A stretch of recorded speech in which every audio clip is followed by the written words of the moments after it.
Inaugural video of what might turn into a series of explainers, which I am imaginatively calling Zach Talks to You About AI, in which I, Zach, talk to you about AI. The purpose of this is to provide some reliable information, fill a little gap out there. I think there's not nearly enough reliable non-technical information that can be used by decision makers and stakeholders in businesses and other organizations that need to make a informed decision about AI and AI strategy. All right, who am I? I have a bit of an unusual background. I have a PhD in philosophy from the University of Wisconsin-Madison. I got in 2002 or 2003. I went the academic route. I eventually became a tenured professor specializing in logic, game theory, theorem proving, confirmation theory, any area that relies on math or logic to understand traditional philosophical questions. That was my thing. I worked, of course, in higher education, but then I quit and started working for a startup. Along the way, I've worked at Argonne National Laboratories Math and Computer Science Division. I've worked in consulting. I've done some consulting on my own. Plus, I've also worked at a big five consulting firm. I've had clients ranging from really old, very traditional banks that needed to get up to date on data science to brand new startups whose whole reason for being was to make advances in their particular relevant areas of AI. And I have been programming since, and this is difficult to say out loud, but since 1982, when I first programmed a Commodore PET computer with 2 kilobytes of memory to find prime numbers. Those were good times. All right. What I'm going to talk about today is machine learning, artificial intelligence, and explainability. In particular, what I want to do is answer the question, what is artificial intelligence as the term is being used today? Is it all hype? Is there something actually distinctive about it?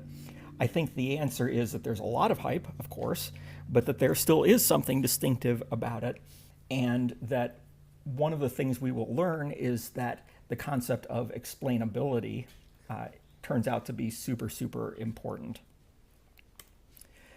All right, so a few years ago, in other words, back in the ancient past, we used to talk about machine learning an awful lot. So we had machine learning engineers, machine learning teams, machine learning models, and a lot of that talk has been superseded by artificial intelligence. Now we have artificial intelligence teams and artificial intelligence models and so on. There's a cynical view out there, which is that artificial intelligence is nothing more than a new marketing term for what we've always had before, which is machine learning, and that this is a scheme to attract dollars from venture capital funds. Of course, there is an awful lot of that, but I think that understates where we're at right now. I think there actually is a difference between artificial intelligence and machine learning as the terms are being used today. So let's think about that for a moment. There are a lot of similarities between the two. Machine learning teams and artificial intelligence teams will both create models to make predictions, answer questions, or understand data, very often large amounts of data. And the applications of this are pretty varied, from product recommendation services, movie recommendation services, predictions about whether someone's going to repay a loan, and predictions about whether someone's likely to get into a car accident, and so on. The people skills and tools that you will find on AI teams and ML teams overlap a lot, probably 95% overlap between them. They'll use the same programming languages, usually Python. They'll use a ton of the same tools, and they'll have a lot of the same skills, particularly skills involved in managing, preparing, and training models with large amounts of data. However, there are some differences when you look at how the terms are actually being used today. AI tends to use, quote, big models and big data. Now, what do we mean by big? We just mean, I think, that an amount of data or a model is considered big when off-the-shelf tools are no longer good enough to get it to work. So these are models that require so much storage and so much memory and so much computational power that it takes teams of specialists to get them just to work and to deploy them into production and make them useful. I think once you start getting into the realm of specialization in data and how to manage large amounts of data, that's when you're starting to talk about big data and big models like these large language models. The main type of model is the neural network for artificial intelligence. Neural networks are used in machine learning as well. But when you start talking about artificial intelligence, you're talking about neural networks 99% of the time. Another distinctive thing about artificial intelligence models is that they're often used on problems that were previously thought to require human skills. So a specifically trained, well-educated, talented human being. For instance, machine translation from one language to another. If you're going to translate from English to Chinese or from Chinese to English, that's obviously something that would require a very skilled, intelligent human being who's been trained and has good education and good judgment, all that. So, and we're also thinking about things like image recognition, reading radiograph images in a medical context, for example, is something that would require a lot of skill and a lot of training. And we would normally not associate that kind of task with something that could be automated with machine. But it turns out that these recent advances in AI have made a lot of inroads into that. So we're also talking about things like code generation, understanding natural language, carrying out conversations, and so on. Another really important difference that I'm going to harp on a bit here is that when we're in the context of artificial intelligence, we're often talking about models that lack explainability. Now, what is explainability? Explainability is a pretty common sense sort of concept. It is what it sounds like. If your model asserts a fact, can you explain why the model did that? That's what explainability is. So it's a quality that a specific model may or may not have. I've grouped explainability into two different categories. On the one hand, you have what sometimes gets called general or global explainability. And this is when you train a model by giving it a lot of information about a particular problem, and the model is able to determine which kinds of information are important and which kinds of information are not important for understanding that data. If you can interrogate the model and examine it and have it tell you what it thinks is important generally, then we say that it has this kind of general or global level of explainability. For example, suppose you want to create a model that predicts loan defaults. You might feed it a lot of information about potential customers. You might give it their credit rating, you might give it their age, you might annual income, gender, address, location, and so on. And if you train the model and the model seems to work really well, you might interrogate that model and discover that it's weighing the credit rating very highly. It thinks that credit rating is really important for predicting loan defaults, but it thinks that age, for example, is much less important for predicting loan defaults. If you can do that kind of thing, then you've got a model with general or global explainability. Specific explainability is about what it sounds like, specific predictions. So if Alice applies for a loan and it goes through your model and the model says, yep, we should approve Alice, can you ask the model why it specifically recommended approving Alice? And if it comes back and says, oh, Alice was approved because she has an excellent credit rating, then you've got a level of sort of specific explainability. You can understand why specific judgments were made by that model. A crucial thing to bear in mind that I think often gets overlooked by stakeholders when they're talking about machine learning or AI strategy is that not all of these techniques come with explainability. And this turns out also to be a really important distinguishing factor between machine learning and artificial intelligence.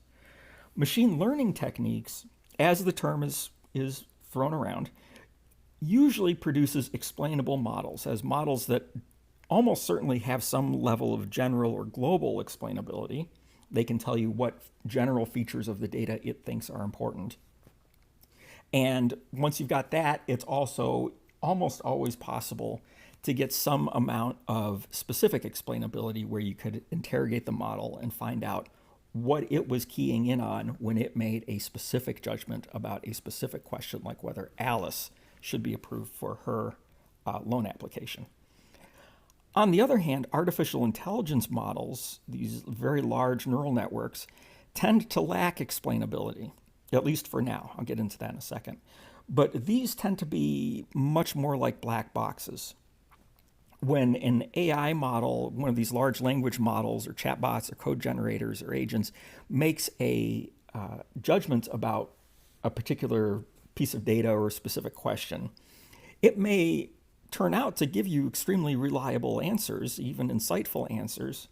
But if you go in, you will find that you won't be able to determine why it came up with those answers. What was it looking at? What did it think was important? And it certainly can't do that. It can't do that either in general over all of its judgments for a domain of problem, nor can it do so for specific questions. Now, I've seen kind of misguided attempts to get around this by simply asking the chatbot why it came up with a particular answer, but those introspective questions are not reliable at all. And so that would be a very misguided and cheap way of trying to cheat and get some level of explainability. That just doesn't work. And dangerously, the model will sound like it is giving you a correct answer very confidently, but you should not depend on that. The fact is, these new techniques are black boxes. We do not understand how they work in any deep way. Now, I said at least for now because it would be great and incredibly valuable for so many reasons to try to be able to understand why these models work the way that they do. And as you might expect, there is a lot of research and there are a lot of really smart people working on this explainability problem for AI models. So although it's impossible to predict, I would certainly expect that in the next few years, our understanding and therefore the level of explainability of these models is going to increase quite a lot. All right, so explainability, as you said, is useful for distinguishing between machine learning and artificial intelligence. Is it important? Do you need it? The answer is it depends. Sometimes you may find yourself in an environment where you're actually legally required to use only explainable models. For example, I worked on projects for an insurance company where the insurance company's regulations required them to be able to explain why a particular insurance application has been turned down. As if you were to apply for insurance and the insurance company were to say, no, you're too big of a risk, we're not going to let you buy our insurance, that customer is legally entitled to an explanation as to why. That explanation has to be a lot better than our model said so. It has to cite specific things that went into that specific decision about that person. And so therefore, if they had used a black box AI model, they might be doing wonderful things for their business and they might be getting incredibly accurate and quite lovely predictions, but they would be breaking the law. And obviously that would not be acceptable. But even if you are in an environment like you're recommending movies, and obviously you don't owe anyone an explanation as to why a particular movie would or would not be enjoyed by them, still it can be really useful to have explainable models for a bunch of different reasons. The major one, I think, is that when you have explainability, it makes it much easier for your team to improve the model over time, because no model is perfect. And as a result, they make a lot of mistakes. If you can identify those mistakes and then you can interrogate the model and say, oh, this is why the model made the mistake. This is the thing that it was looking at when it came to the wrong conclusion. Then it's much easier to go in and iteratively improve the model. Another reason why explainability can be really useful is that it can help you understand your own data. So for instance, you might not understand why some people will say default on a loan more than, or are more likely to default on a loan. But if you are able to train a model, that model might key in on certain aspects of their loan applications, which you maybe hadn't thought of before. So it might surprise you about what's predictive and what's not, and that will help you understand your own business better. So explainability is super valuable if you can get it. But on the other hand, if you need a chatbot, if you need to do code generation, if you need to do image recognition for medical diagnostics or something of that sort, then you've got no choice. You've got to use one of these bleeding edge AI models. Unfortunately, those are black boxes, at least for now, and you have no choice. You will not get explainability.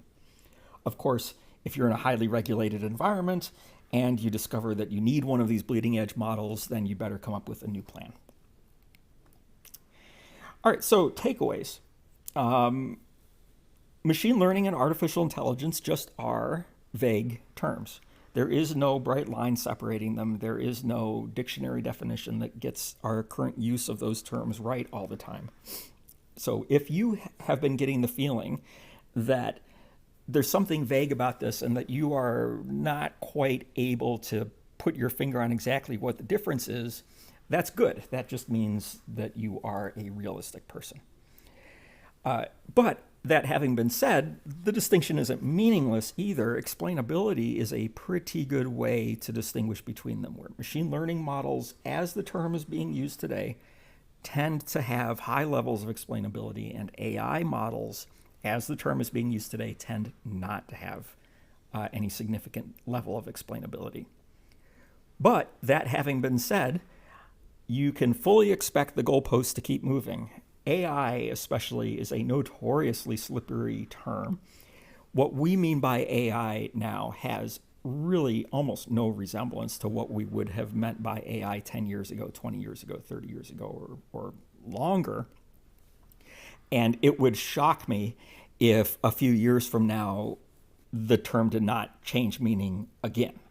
So expect this to change.